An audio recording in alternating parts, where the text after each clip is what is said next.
Happy Monday, everybody, and welcome back to another edition of Hoops with Noops, brought to you by the fine folks at FTN. Of course, I am Alex Noops Christensen. I'm here to help you with all the games on today's NBA slate.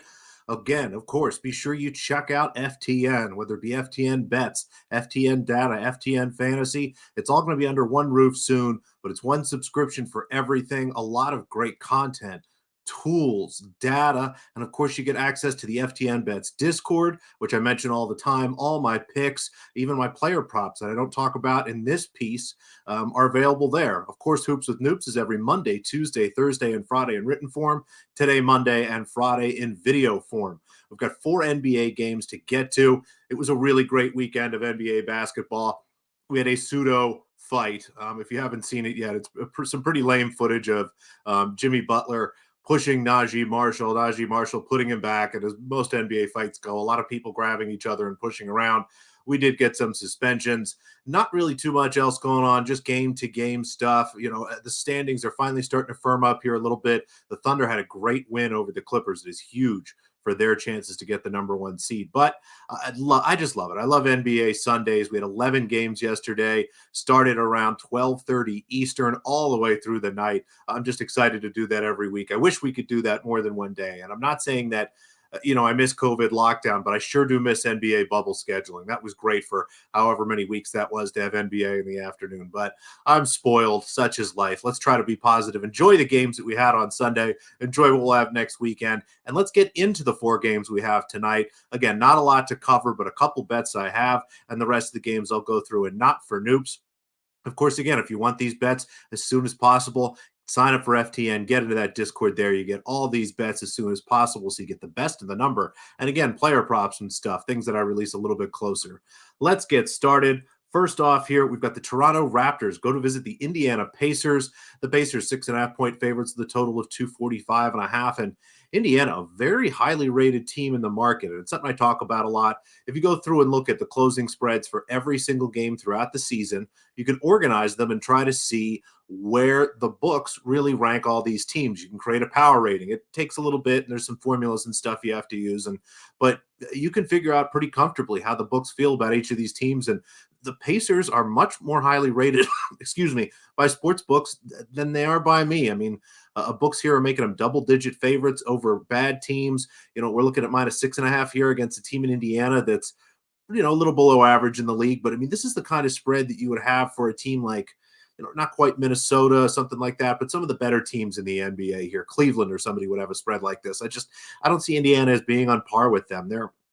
It's a good team. It's not a great team. And Aaron Naismith is out tonight, which he isn't the best player in the world. And it's hard to figure out when players like that really impact a line. But he is the only real wing defender that the Pacers have here, and the only true small forward that they have. They have a lot of centers, some small centers, some big, power forward kind of players, some big guards, but no one really that's a wing defender like Naismith who can shoot, who can guard perimeter players. And I just don't understand this team. Again, on a back-to-back, played yesterday and beat the pants off of Dallas. Nobody really played more than 30 minutes, so not too concerned about the fatigue here, but I think Toronto's pretty close to them.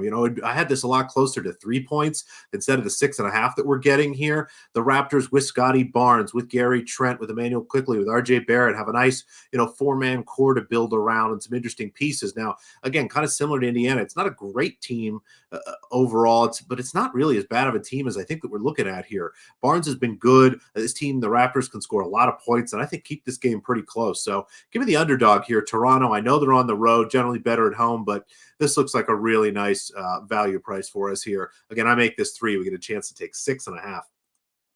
The next game up here, 2 teams that are, well, kind of opposites of each other, but they end up in the same place. The 21-win Brooklyn Nets go against the 20-win Memphis Grizzlies. It's either 21-20 or 20-19. I can't quite remember, but pretty much the same record here, except one team in Brooklyn has been healthy all season, has had pretty much their full lineup for the entirety of every game. It's a really athletic team, a lot of players that potentially could be very good here, and they have just flopped all season. Outside of a run, I believe they were 7-4 for about 11 games just after Thanksgiving. Haven't been good. I mean, it's a team that coming into coming after the All-Star break when Jacques Vaughn, their head coach, was fired, you heard players saying all the things you want to hear them say if they're going to bounce back after something like that. We didn't like Vaughn's system. He didn't have our ear in the locker room. We weren't playing hard for him. Kevin Ollie's going to come in and put something in that works, and we're going to play hard for him. They summarily went out and got smoked twice. Scored just, let me double check here. It's 94 points, I believe. I'm sorry, 93 points against the Toronto Raptors and just 86 points against the Minnesota Timberwolves. Now, Minnesota has a good defense, but you should be able to score 100 points in a blowout spot against a non-conference opponent. And the Raptors do not have a good defense. To only score 93 points there is just unbelievable. And you go back and watch those games and the rest of the season, they play with lackluster effort. This should be a good defensive team. They are not. I'm looking forward to betting against this team until we start to see a real adjustment here. This is nuts. Now, the Memphis Grizzlies, who I like tonight in this game and have them favored to win myself, I don't get it here. It's a similar team. They have gone through injury, but that's kind of how they got to this roster that isn't great. But they play hard every night. They have a good system. They trust in their coach. They have overachieved for weeks.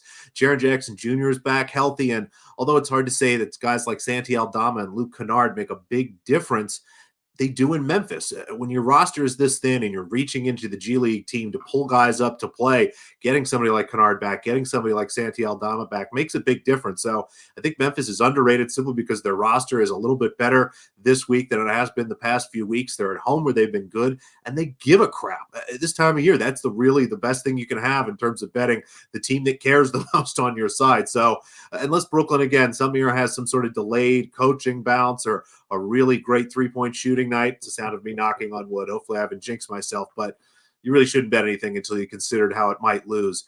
I see Memphis winning this game. I have them favored here by 2 points. The line is +2, so I'll play the money line here. That's just Memphis to win the game here, +114. You can find that at FanDuel, even MGM, a couple other spots. I think that's really nice. So those are the two bets for me. And not for Noops. Again, I just try to touch on games that I'm not betting, give you a little bit of the lay of the land, and hopefully help you if you are looking for some action on your own here. We'll start with the Detroit Pistons. Go to play the New York Knicks. The Knicks 11.5 point favorites. The total 223.5. New York could win this game by this many points. They've been really good against bad teams all season, but without Randall, without OG Anunoby, without Mitchell Robinson, the roster starts to get to be a little thin, and they just struggle to produce. You've got guys like Dante DiVincenzo, who's a good player, but is shooting more three-pointers per game over the last few weeks than Steph Curry.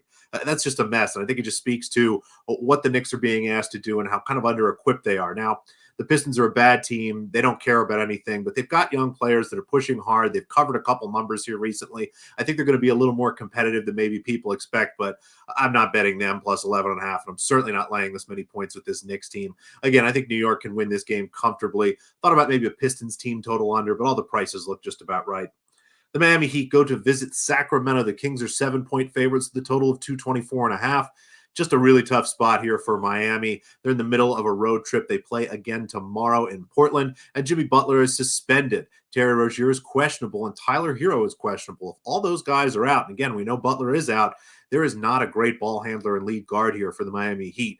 Now, if Hero can play, this number makes a little more sense. I think we will see one of them, but if both are out, this should be a comfortable spot for a Sacramento Kings team that has played good, beat up on the Clippers in LA, beat the Nuggets in Denver, which is always a hard thing to do, but still not a great team. I don't see the top end really being as good for this Kings team to really be able to cover 7 points, even against a distracted Heat team. I had this closer to 6 if Hero can play. If Hero's out, it's closer to 8.5, 9, a little value on Sacramento, but not quite enough to make a move. So that's what I feel about those two games. Again, the two bets I did make, the Toronto Raptors plus 6.5. You should be able to find that just about everywhere. And the Memphis Grizzlies plus 114, plus 105, plus 110. It's all good.